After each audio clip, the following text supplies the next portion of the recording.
Խոշոր ու շղթայական ավտովթար է տեղի ունեցել Կոտայքի մարզում։ Իջևան-Սևան Երևան ավտոճանապարհին բախվել են 5 ավտոմեքենաներ։ Բախման հետևանքով մեքենաներից մեկը գլխիվայր շրջվել է, իսկ մյուսը հայտնվել բաժանարար գոտու կանաչապատ տարածքում։ Վթարի հետևանքով 7 հոգի տարբեր աստիճանի մարմնական վնասվածքներով տեղափոխվել են Աբովյանի եւ Երևանի հիվանդանոցներ։ Երևանի Բագրատունյաց փողոցում կրակոցներ են հնչել, կա զոհ, մինչ իրավապահների ժամանումը հրազենային վնասվածքով Շենգավիթ բժշկական կենտրոն տեղափոխված քաղաքացին գիտակցության չգալով մահացել է։ Ըստ դեպքի վայրում հավաքված քաղաքացիների մահացածը մոտ 40 տարեկան տղամարդ է։ Վերջին օրերին Երևանում գտնվող Էմանուել Մակրոնը արդեն երրորդ անգամ է խոսում Ռուսաստանի բացասական ազդեցության մասին։ Ֆրանսիացի լրագրողի հարցին, թե արդյոք իր ցուցաբերած ընդգծված աջակցությունը Հայաստանի վարչապետին չի դիտարկվում որպես օտարերկրյա միջամտություն սպասվող ընտրություններին, Ելիսեյան պալատի առաջնորդը պատասխանել է, որ պետք է տարբերակել ժողովրդավարական երկրում մարդկանց մանիպուլացնելուն ուղղված քայլերը բաց աջակցությունից։ Մակրոնը նշել է, որ ինքը սատարում է այն գործընկերոջը, որին վստահում է ավելի քան 8 տարի։ Չի կարելի խոսել այստեղ միջամտության մասին, այստեղ բաց երեսով միջամտություն է եւ ի հակառակը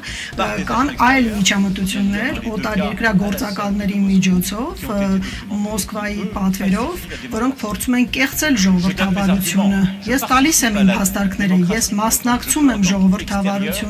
ժողովրդավարությանը որպես Ֆրանսիայի նախագահ, ես չեմ կեղծում։ Իդեպ վերջին 2 օրերի ընթացքում արդեն 4-րդ ռազմավարական փաստաթուղթն է ստորագրվել Երևանում, այս անգամ Ֆրանսիայի հետ։ Ավելի վաղ համաձայնագրեր էին ստորագրվել Խորվաթիայի, Բուլղարիայի եւ Միացյալ Թագավորության հետ։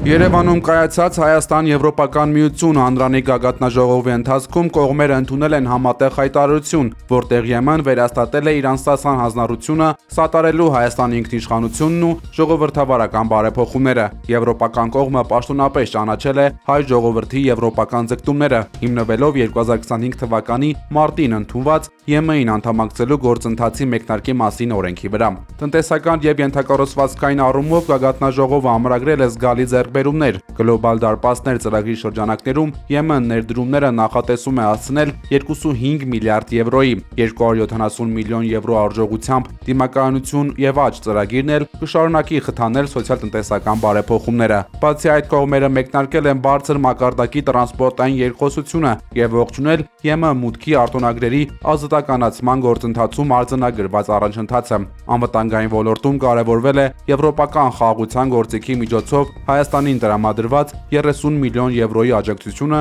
եւ համագործակցությունը կիբերպաշտպանության ու հիբրիդային սպառնալիքների դեմ պայքարում։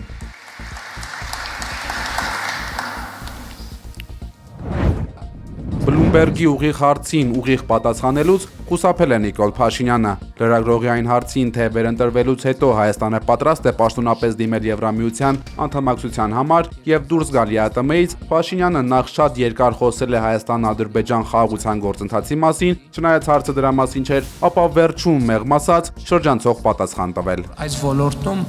ահռելի պոտենցիալ կա, որը իմ կարծիքով արդեն գտնվում է իրագործման փուլում Հայաստան-Եվրամիություն հարաբերությունների տեսակետից, եւ ես համոզված եմ, որ այդ ուղղությամբ մենք շատ լուրջ ռազմավարական նշանակության նախագծեր ենք իրականացնելու։ Այսօր մենք առիթ ունեցել ենք այդ նախագծերի հայեցակարգը քննարկել եւ արձանագրել, որ ունենք ընդհանուր ըմբռնում, որ մեզ պետք է շարժվել հենց այդ ուղղությամբ։ Երևան Եվրոպական միություն գագաթնաժողովի շրջանակներում վարչապետ Նիկոլ Փաշինյանը հայտարարել է, որ Հայաստանն էներգետիկ ոլորտում լուրջ համատեղ ծրագրեր ունի Եվրոպական միության հետ։ Քանի որ Հայաստանն ունի անսահմանափակ արևային էներգիայի ռեսուրսներ, բայց չունի կուտակիչ համակարգեր, որոշել է օգտվել ԵՄ-ի ծառայություններից։ Նոր ժամանակներում պարզվել է, որ Հայաստանը ունի անսահմանափակ էներգետիկ ռեսուրսներ, որովհետև Հայաստանում մենք ունենք տարածաշրջաններ, ռեգիոններ, որտեղ արևային օրերի քանակը գերազանցում է 300-ը, սա նշանակում է, որ արևային էներգետիկայի զարգացման անսահման հնարավորություններ կան մեր երկրում։ Այն, ինչը մեզ պակասում է, կուտակիչ կայաններն են, եւ ես շնորհակալ եմ Եվրամիության մեր գործընկերներին, կուտակիչ կայանները Հայաստանում զարգացնելու ուղղությամբ մեզ աջակցելու պատրաստակամության համար։ Մասնագետները բազմիցս հայտարարել են, որ արևային էներգիան չի կարող այլընտրանք լինել ատոմակայանին։ Այսպիսով կարելի է ենթադրել, թե ինչու էր վարչապետ Փաշինյանը հայտարարում, թե Հայաստանում արևային էներգիան ավելի հզոր է, քան ատոմակայանը։ Այժմ պատմականորեն Հայաստանի պահն է։ Երևանյան երկխոսություն երրորդ միջազգային համաժողովի ժամանակ իր ելույթում հայտարարել է Ֆրանսիայի նախագահ Էմանուել Մակրոնը։ Ֆրանսիայի առաջնորդը բարձր է գնահատել Հայաստանի իշխանությունների քաղաքական խիզախությունը ուղղված տարածաշրջանում տևական խաղաղության հաստատմանը եւ ժողովրդավարական բարեփոխումներին։ Մակրոնը ընդգծել է, որ Հայաստանի ընտրած ճանապարհը հիմնված ինքնիշխանության եւ իրավունքի գերակայության վրա, ապացուցել է, որ բարգավաճումը հնարավոր է նաեւ առանց կայսերական հովանավորչության։ Շատերը երկար ժամանակ մտածում են, որ Հայաստանի ճակատագիրը միայն հնարավոր է Ռուսաստանի հովանավոր թերի ներքո։ 2020 թվականի պատերազմը, այն ինչ որ դուք ապրեցիք, այն ողբերգությունը, որ շատ ընտանիքներ վերապրեցին, տեսան, որ դա այն հովանավորությունը չէ, ինչպիսին որ շատերը պատկերացնում էին։ Տեսանք, որ Ռուսաստանը լքեց Հայաստանին եւ հասկացանք, որ այդ երազանքները իրականություն չեն։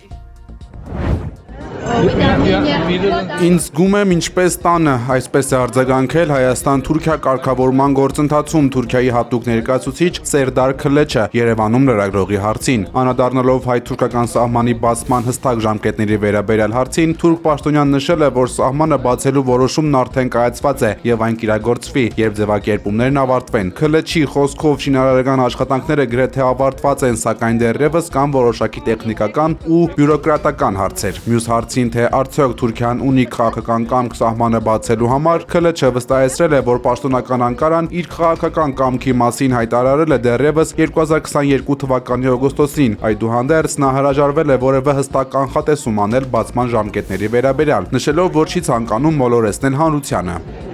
Sorry, how you feel in Armenia? At home. Oh. At home, I should say. Երևանյան երկխոսություն 2026 միջազգային համաժողովին մասնակցելու նպատակով Երևան են ժամանել ադրբեջանցի փորձագետներ, հայտնել են ադրբեջանական գործակալությունները, նշելով, որ դրանց թվում են ադրբեջանցի քաղաքագետներ Ֆարհադ Մամեդովը, Ռուսիֆ Հուսեյնովը եւ Զաուր Շիրիևը։ Նրանք խաղաղության կամուրջ նախաձեռնության մասնակիցներ են։ Նույն նախաձեռնության շրջանակում Ադրբեջանի քաղաքացիական հասարակության ներկայացուցիչները ցամաքային սահմանազատված հատվածով Հայաստան էին ժամանել այս տարվա փետրվարի 13-ին։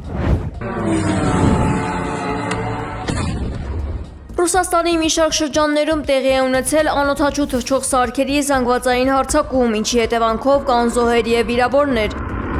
Ուկրաինայի նախագահ Վլադիմիր Զելենսկին հայտարարել է խորը հարված գործողության շրջանակում F-5 Ֆլամինգո թևավոր հրթիռների մարտական կիրառման մասին, որոնք նրա խոսքով հաղթահարել են ավելի քան 1500 կիլոմետր հեռավորություն, թիրախավորելով Չեբոքսարի ռազմաարդյունաբերական օբյեկտները։ Չուվաշիայում անորոշ ժամկետով դադարեցվել է հասարակական տրանսպորտի աշխատանքը, քննարկվում է հանրապետական մակարդակով արտակարգ դրություն հայտարարելու հարցը, բացվել են օպերատիվ շտաբ եւ ժամանակավոր կացարաններ, որտեղ տուժածներին օգնություն են ցուցաբերում։ The Times of Israel բարբերականն անդրադարձել է ԱՄՆ-ի ծովային շրջափակման պայմաններում Իրանի տնտեսական ներկա վիճակին։ Թեհրանը նախքան ռազմական գործողությունների մեկնարկը կուտակել է ներկրվող ապրանքների զգալի պաշարներ։ Այս նախազգուշական քայլի շնորհիվ երկրում դեռևս չեն կիրառվում առաջին անհրաժեշտության մթերքի սահմանափակումներ կամ քարտային համակարգ։ Բանկային ոլորտը նույնպես խուսափել է կանխիկացման արգելքներից կամ ավանդների զանգվածային դուրսբերումից։ Իսլամական Հանրապետության կառավարությունն առայժմ կարողանում է ապահովել ներքին շուկայի հարաբերական կայունությունը։ We have a war right now and Իրանի դեմ պատերազմը կարող է տևել եւս 2-3 շաբաթ, հայտարարել է ԱՄՆ նախագահ Դոնալդ Թրամփը։ we're in Iraq. Ես դա անվանում եմ փոքր պատերազմ, մենք կատարել ենք մեր առջև դրված խնդիրների մեծ մասը, հավանաբար մնացել է եւս 2, գուցե 3 շաբաթ, ժամանակը մեզ համար վճռորոշ նշանակություն չունի։ Թրամփը նաև նախազգուշացրել է, որ Իրանի նավթային ենթակառուցվածքներին կարող է հսկայական վնաս հասցվել արդյունահանման դադարեցման պատճառով։ Ըստ նրա իրավիճակը պայթյունավտանգ է, քանի որ ստորգետնյա արդյունահանման կտրուկ կանգը գրեթե 100% դեպքերում հանգեցնում է համակարգի ոչնչացման, ինչից հետո հնարավոր կլինի վերականգնել պաշարների միայն 30-ից 40%-ը։